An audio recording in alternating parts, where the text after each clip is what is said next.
గా చెప్పాలంటే మరి రేవంత్ రెడ్డి వచ్చే పరిస్థితి కనపడుతుంది. ఎందుకంటే ఢిల్లీలో కూర్చున్నాడు ఆయన. కనీసం మంత్రివర్గం అయినా మీకు సమాధానం చెప్పే ఛాన్స్ ఉంటుంది అప్పుడు. అంటే ఇప్పుడు నేను చెప్పేది ఏంటంటే వాడు మాట్లాడే ముందు వాడు సీఎంఆ లేకపోతే వాడు ఏందో వానికే అర్థమైతలేదు. వాడు ఒక పిచ్చి సన్యాసి.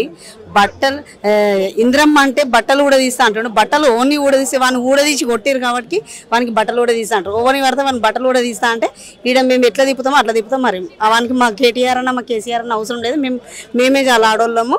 కాబట్టి ఈ రోజు ఇంతగా 74 hours టైం ఇచ్చినా కానీ నువ్వు రాలేదు. కానీ ఈ మళ్ళీ పిచ్చి కూతలు కూర్చున్నావు. ఈరోజు దమ్ము లేక నువ్వు పిరికి బందగా ఒక ఢిల్లీకి పోయి కూర్చున్నావు. ఈరోజు దమ్మున్నోను అయితే అసెంబ్లీలో కూర్చుందామన్నారు. ఎక్కడ పడితే అక్కడ కూర్చున్నారు అన్నారు మన కేటీఆర్ అన్న. నీకు దమ్ము లేక రాక నువ్వు పిచ్చి పిచ్చి వాగుడు వాగుతున్నావు. అరే రేవంత్ మంచిగా ఉండదు ఇంకోసారి పిచ్చి పిచ్చి మాటలు మాట్లాడితే. కేటీఆర్ రేవంత్ రెడ్డి స్థాయి కాదు, అందుకే కేసీఆర్ రావాలి, మేము కేసీఆర్ ని పిలుస్తున్నాం అంటున్నారు మళ్ళీ మంత్రివర్గం కూడా. మరి మీరేం చెప్తారు? అసలు రేవంత్ రెడ్డికి మా కేటీఆర్ అన్న కూడా అవసరం లేదు, మా కేసీఆర్ సార్ కూడా అవసరం లేదు. మేం చాలు. ఎందుకంటే ఆయన ఎదిరిసే ఇప్పుడు అన్నపూర్ణ పేరు తీసినందుకే ఇంద్రమ్మ పేరు ఎందుకు పెడుతున్నామని అడిగినాం. కానీ ఏదో పిచ్చి పిచ్చి కూతలు. ఇప్పుడు ఆరోగ్యశ్రీ అని ఉంది, ఆరోగ్యశ్రీ అని పెట్టిరు. ఆరోగ్యశ్రీలో కాంగ్రెస్ ప్రభుత్వం ఉన్నప్పుడే పెట్టిరు. మా కేసీఆర్ సార్ వచ్చినప్పుడు అయితే చేంజ్ చేయలేడు కదా. మరి నేమ్స్ ఎందుకు చేంజ్ చేస్తున్నావు? ఏం అవసరం అని ఒక ఇటుక పెట్టి భూమి పూజ చేయలేను.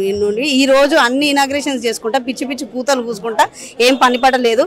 ఇంకా నెక్స్ట్ 3 ఏళ్ల తర్వాత ఇవాళ ఓడో ఆడు మల్కాజ్గిరిలో ఉండేటోడు కూడా వాడు వేరే పార్టీలోకి పోయి మా కేటీఆర్ సార్ అన్నాడు. ఏంది వానికి సిగ్గుశరం లేదా? వాని కొడుకు అంటుండే ఈ రోజు 10 ఏళ్ళలో ఏం చేసిండు అని. నీ అయ్యను పోయి అడుగు.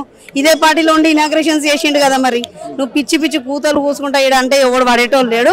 ఖబర్దార్ రేవంత్ రెడ్డి నువ్వు ఓవంతోటి పడతావంతో అన్నా కానీ మేము ఊకోము. నిన్న ఒక పత్రికలో వచ్చిన ఒక టైటిల్ కూడా గుద్దుమారం రేపిన పరిస్థితి, బీఆర్ఎస్ నాయకులకి తెలంగాణకి సంబంధం లేదని చెప్పడం జరుగుతూ ఉంది. మరి మీరేం చెప్పదలుచుకున్నారు? దానికి బండి సంజయ్ కౌంటర్ ఇస్తూ ఖచ్చితంగా ఆ పత్రిక మీద కనుక దాడి జరిగితే మేము ఊరుకునేది లేదని చెప్తా ఉన్నారు. మేము పత్రిక మీద దాడి జరగడం అంటే ఇప్పుడు అనవసరంగా మా కేటీఆర్ సార్ అంటే కేసీఆర్ సార్ అంటే మా బీఆర్ఎస్ ఎవరిని అన్నా కానీ మేము ఖబర్దార్, మేము ఏది దేనికైనా సిద్ధమే. మేము చేసుడు కాదు, చేసి చూపిస్తాం కూడా. అక్కడ బీజేపీ వాళ్ళైతే ఇక మనం చోటేబాయి బాడేబాయి ఇక మనకు తెలిసిందే ఇక వాళ్ళ ముచ్చట.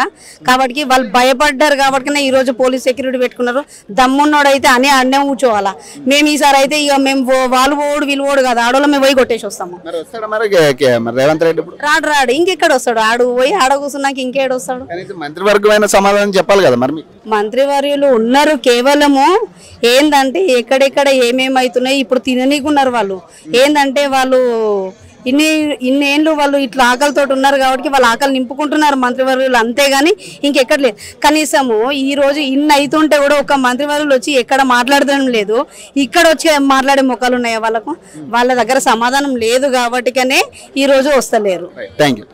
మరి రేవంత్ రెడ్డి సవాల్ యాక్సెప్ట్ చేశారంటారు? మరి మేము యాక్సెప్ట్ చేసాం, ఆయన యాక్సెప్ట్ చేయలేదు. సవాల్ చేసిందే ఆయన ఇవాళ రాకుండా ఢిల్లీ పారిపోయారు.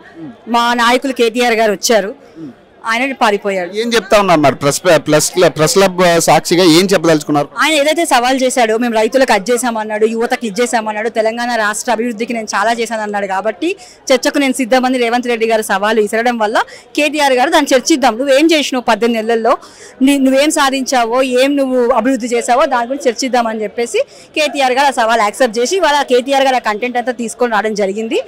కానీ రేవంత్ రెడ్డి గారు మాత్రం పారిపోయారు. రేవంత్ రెడ్డి స్థాయి కాదు కేటీఆర్ది, కేసీఆర్ రావాలి, కేసీఆర్ అసెంబ్లీకి వస్తే అసెంబ్లీలోనే తేల్చుకుందాం అంటున్నారు. ఒక్కటే అండి, ఆ రోజు సవాల్ చేసినప్పుడు ఏమన్నారు? కేసీఆర్ వస్తారా, కేటీఆర్ వస్తారా, లేకపోతే ఇంకెవరు వస్తారా అన్నారు. అసలు రేవంత్ రెడ్డి గారి స్థాయికి కేటీఆర్ గారే ఎక్కువ. మా బీఆర్ఎస్ పార్టీలో ఏ ఒక్క కార్యకర్తనే సరిపోతుంది ఆయనకి చెప్పడానికి సమాధానం.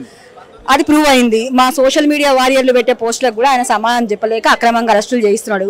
ఇక ఆయన చర్చకు మా కేటీఆర్ గారు రావడమే చాలా ఎక్కువ అని మేము భావిస్తున్నాం. 100 సీట్లు ఖచ్చితంగా గెలుస్తున్నాం రాబోయే ఎన్నికల్లో అంటున్నారు.